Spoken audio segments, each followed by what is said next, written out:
Hola, caricús! Em sents?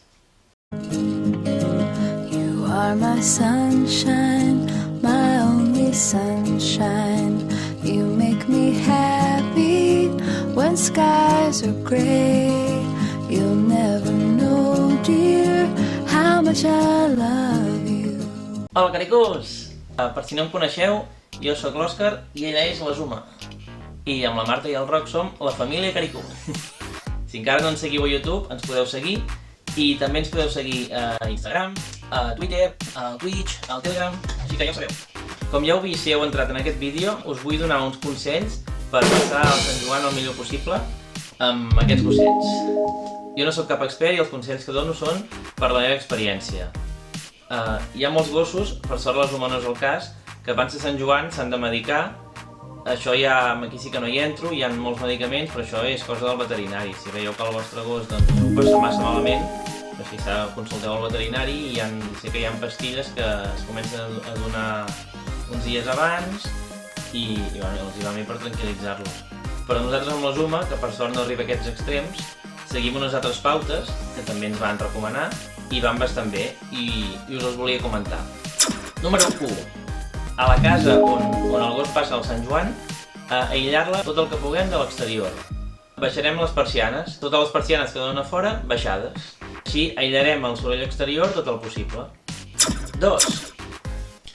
Deixarem a dins la casa totes les portes obertes perquè el gos o la gossa tingui llibertat per anar-se a amagar, a acurrucar al lloc on estigui més a gust. La Zuma hi ha llocs de la casa que li agraden molt o que quan té por potser s'amaga i fins i tot si vol entrar al lavabo i amagar-se a la dutxa, que algun cop ho ha fet, doncs li deixarem les portes obertes perquè ho pugui fer. 3.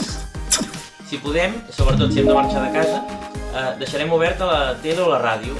Amb el soroll de la tele o la ràdio, el gos sentirà un soroll continu i evitarem els espants de passar del silenci absolut, si no hi hagués res engegat, a un petardo fort que pot sonar fora.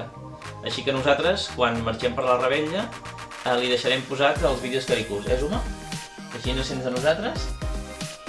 I si sopéssim aquí a casa amb la Zuma, intentaríem fer el mateix.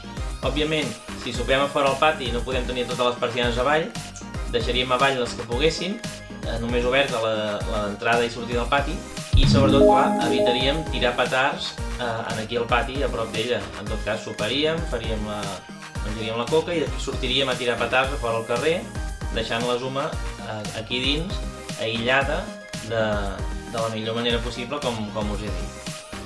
Per cert, avui som divendres 21 a la nit.